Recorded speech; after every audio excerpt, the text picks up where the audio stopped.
All right, welcome to the Gentle Art Podcast with Gene Dunn. It's been a little bit.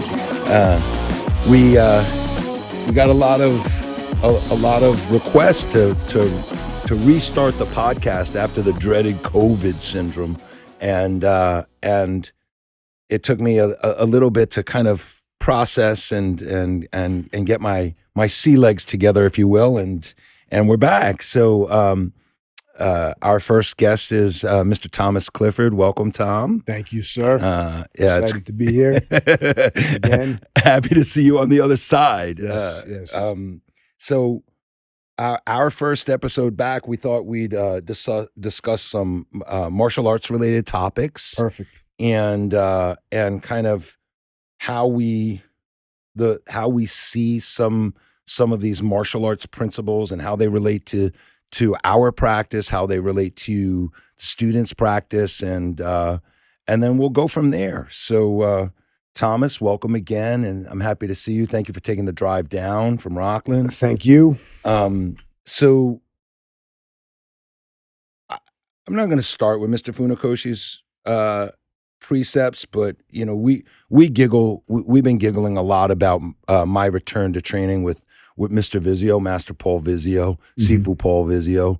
And I had said to you, I walked into the dojo and he had been there already waiting for me 30 minutes. And I wasn't late, I was early. But he got there, he gets there much earlier than anybody else. And the moment he saw me, he said, "Could you be any fatter? Like, Yeah. could you had to eat every single piece?" And, I started laughing and we were kind of talking about having a good teacher and having someone that cares about you. Mm-hmm. But in some of these contexts, it can be very startling. Yes. And very like abrupt.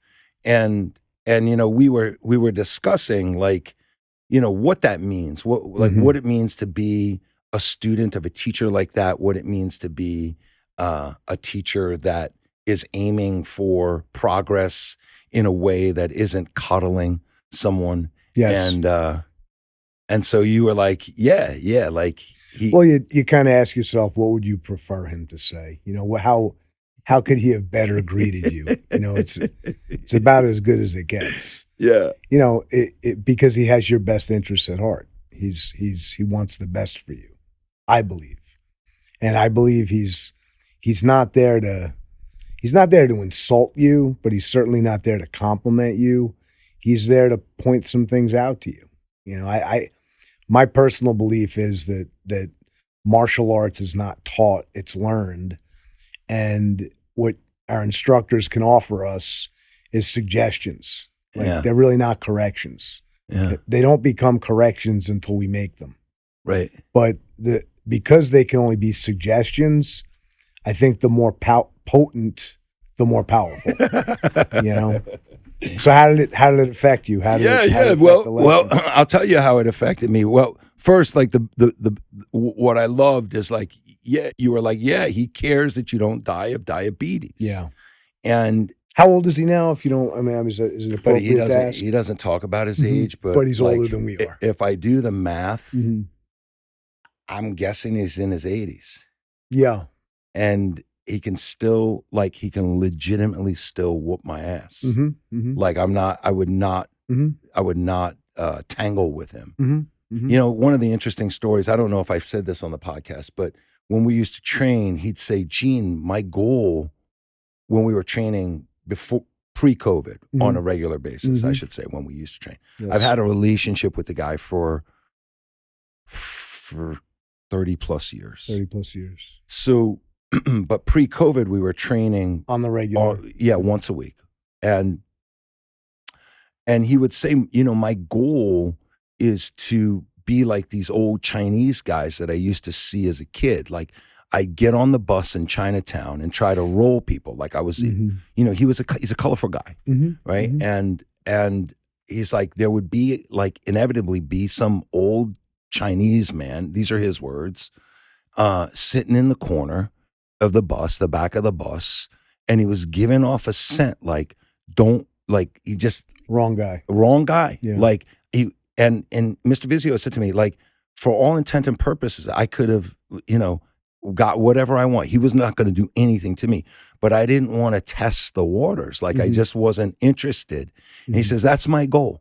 Like for someone to just look at me and know, like, and he's, he's 5'3", 132 pounds. Yeah. Right? He's not 6'6" Sure. and 270 pounds. Yeah. But he certainly has more than one left in him. Right? Yeah. He's got, yeah. Especially when he smacks me during the training, Sure. But I immediately went home and I had I knew that I was going to train with him, right? I knew that the date was set and I was getting ready for that. I knew it was going to be difficult. I knew he was going to press, which is exactly what I needed and wanted. And he did. And after, like, the moment he said that to me, I was like, okay, I got to drop another 20. I got to drop another 20 pounds. Sure. And so, well, who better to hear it from? Like who do you want to hear it from? Do you want to hear it from? Who else would you rather hear that from? well, the interesting thing is no one, if I was going to be really honest, like no one's got the leverage to say That's it to what me. that's what I mean. Like it just, he's living it and I Sure. can see it. Like Sure. he's not preaching anything that Yes. he's not doing. Yes. And it's just impenetrable. Yes. So when someone like that says it to you, That suggestion becomes a correction. Yeah. That's a powerful suggestion. yeah, like, and it's pretty wild. It's pretty, like, you can't really mess with it. Yeah, there's a tremendous amount of credibility. You're not second, triple, and quadruple guessing it. It's just as it comes to you. Obviously, it's good advice, and you'd be wise to be good idea receptive. Yeah, It's common to be good idea resistant and bad idea receptive. I remember when you used to tell me, man, why are you so good idea resistant? Like, Well, and I know the answer. I mean, so we measure a lot of the quality of an idea from the source. We consider the source, whether we've been given that advice or not. We consider the source. Yeah, and he's a source that doesn't require much consideration. yeah, he's credible as is. He doesn't have to reestablish his credibility. yeah. So I think it's great advice. I think it's potent. I think it's not sugar-coated, metaphorically or otherwise, and Well, the dojo, Mr. Miyazaki's dojo, is that where you? that's where I go and train with him. I right? see. It's in Bayside, and so it's where Mr. Miyazaki left. Yes. Right, and so they were closed for like the very latter part of the summer. So my next training with him is next week. Okay.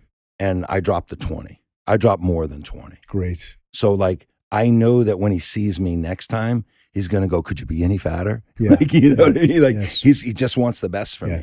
Yes. I got a question for you. Like, do you have an experience like that with one of your teachers? Sure. Yeah. And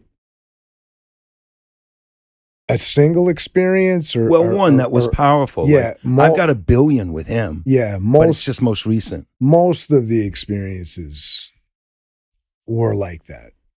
I mean, there's exceptions. I've most of my instructors would try very hard to, I guess they allowed themselves at certain stages to be open to the idea of appropriate communication skills, but it was against their better nature. You mean like they were trying to be PC, or they were open to the idea of being politically correct? I don't even want to go too deep down the rabbit hole and wonder why that would ever have happened. But I can remember there were times when like attempts were made. But yeah, it was a constant thing. Like if you didn't know better, you would deem it abusive and offensive. But it was anything but abusive and offensive. I remember my ex-wife Lori coming with me to Secaucus, Union City, to train. She sat in and watched a class that I was in that Mr. Vizio taught, and she was furious. She's a school teacher. She was like, "You don't treat people that way." Yeah, my first teacher used to always ask me, he'd say, "What's wrong with you?" And I realized I was 11, 12 years old, and like, "What's wrong with you?" Not "What's the matter with you?" Like, "What's the matter with you?" almost suggests like a concern of, do you have a fever? Are you injured? But "What's wrong with you?" And it was perfect because it was the perfect question to ask for me to answer. Because as a 12-year-old, yeah, there's a lot of things wrong with me. Most things were wrong with me. Most things. Let me say it this way: most things that involved my own decision making were wrong with me. right? I mean, I had a lot of things going for me. I was in good health. My parents took good care of me. It's not like I wasn't. Were you athletic? Semi. Yeah, I wasn't unathletic. Right, I wasn't right. You weren't the superstar. Far from it. Right. Right. You had to But that's part of what was wrong with me. Part of what was wrong with me when he would ask me what's wrong with you is I wasn't doing anything to reach my potential. Here's another favorite. He did this, and my father would do this. My dad really broke it down. He said, "Look, I really believe in your potential." And he would say that a lot. "I really believe in your potential." And then one day he said, you realize, Thomas, that that's not a compliment. It's not a compliment. Like what I'm saying to you is that because you weren't getting it. Right? You're not even close to achieving it. Like I don't believe in you. And worse, I don't believe in you. There was the other distinction of I don't believe you. And what's even more important is you don't believe you. Yeah. And right. And there's a reason you shouldn't believe you because you haven't established any credibility with yourself. Yeah. So you go back, full circle to Master Ruben Pratt and his constant what is wrong with you? What is wrong with you? Let me ask you something. Sure. Like, were you always like kind of? Because I try to tell the students like what I do, right? When like I'm hit with Mr. Vizio or Max Ginsburg's criticism in this endeavor that I feel like I'm working so hard for, like still trying to, come at it with a fever, yes, or a feverish like passion, if you will, inspiration. But like, did you ever? Were you always in a place where you were like, oh, he wants the best for me, let me figure out what he's trying to do for me? Or were you ever like, F this guy? Like, oh yeah. Did it hit you that way? Well, I would not, I'll admit that now because I don't feel that way anymore. I don't, but I'll, that's right. Yeah. You can't admit it when you feel it. Yeah. Right? I'll admit it. And I wouldn't even say like, if you caught me in a vulnerable moment, I might say like, and I really regret it, but I don't regret it at all. I don't regret having felt that way. I think I needed to feel that way. I think I needed to feel what way? Clarify for me. I needed to feel like F this guy. Yeah. Yeah. I don't even want to say it, Okay, I'll say it for you. Yeah. No, I know.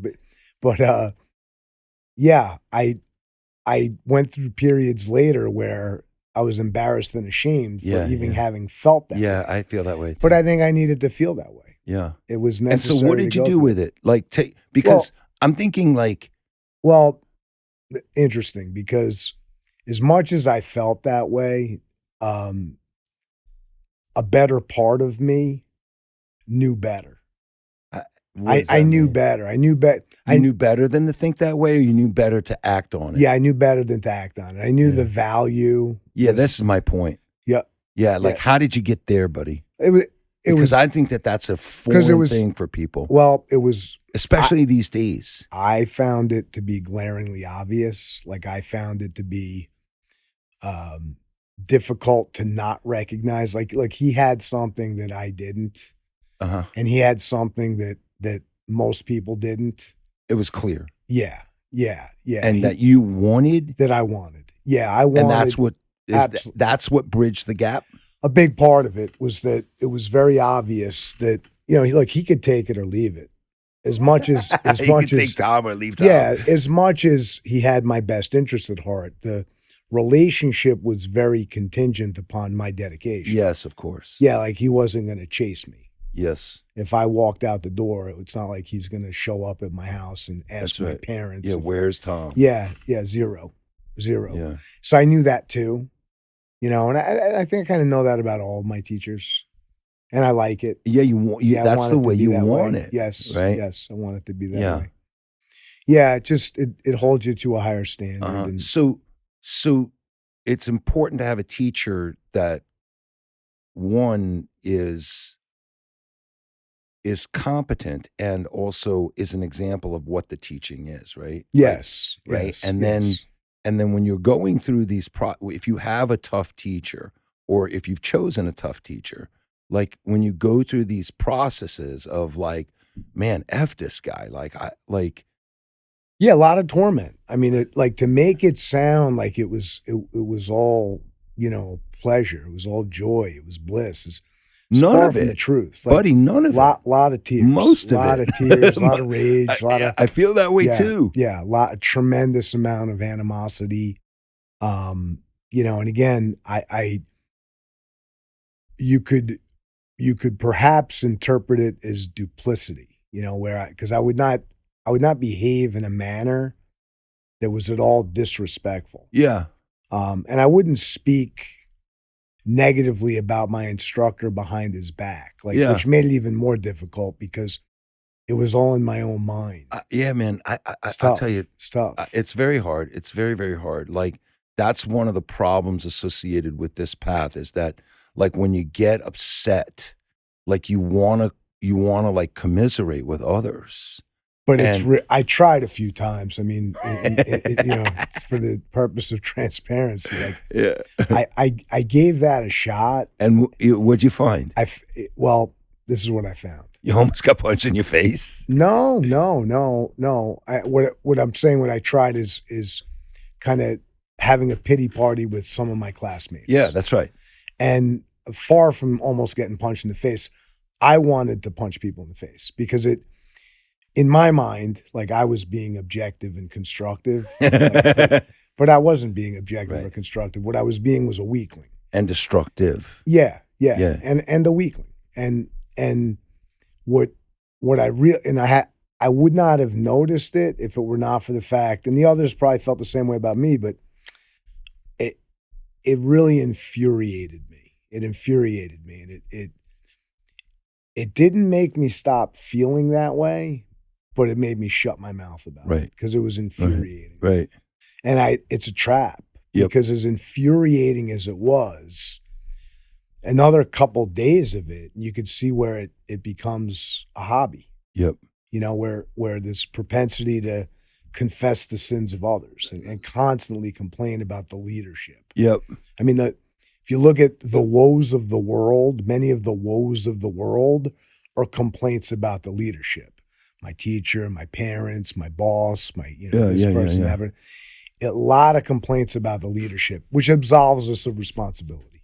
Let me ask you something. Sure. Do you think that Master Pratt understood that you had to go through this process in order to stop being a weakling? Not just a physical weakling, but a mental weakling. Yeah. Look, what he liked to do is he'd go real dark. Like he would get like these scathing, what someone more fragile would call, criticisms. And then he would say, listen, I'm talking to myself. Right. And if you want to listen, you're invited. Right. And you do well. I'm paraphrasing, you do well to listen, but you don't have to. Right. But I'm very much talking to myself. And that was like the one expression you could say of humility. Or humanity. Yeah. Yeah, I think it while it's not PC, it does give someone a chance. And to he wasn't right because he wasn't doing it ease as like a into it. disclaimer. Right. It wasn't like his Right. way of going. So if you go home and you tell your parents what I've been saying, it wasn't that. He couldn't care less. I mean, he'd have people come. You know, Right, of course. Look, we didn't have a phone. We had a pay phone because we didn't have a Guan or a Kun or a dojo. My first teacher rented out this Hibernian house, like the ancient order of Hibernians. Yeah. You know, the Irish version of, I guess, the Sons of Italy, And, there's a payphone in there. And 9832 was the number, 9832, 735-9832. And he didn't have a phone. Now, I found out years later he had a phone. But we didn't know he had a phone at all. Like he made it very clear that he wasn't interested in phone calls. Yeah. But every once in a while, parents would call. Yeah. Going, why'd you tell my kid this? Yeah, and he just he wasn't rude, but he would say, it's exactly what I said. Yeah. And there'd be a long silence. Yeah. And sometimes the kid would come back to class, sometimes he wouldn't. But he wasn't like... He's apologetic. Yeah, well, I've heard him... not that, not that it matters, but, he's very much human and not infallible. And right. He would apologize occasionally. Thank you for listening to the Gentle Art Podcast. Please share, rate, and review. And if you have any questions or you'd like to reach out, please contact us at thegentleartpodcast@gmail.com or contact us on Facebook, Instagram, and Twitter or thegentleartpodcast.com.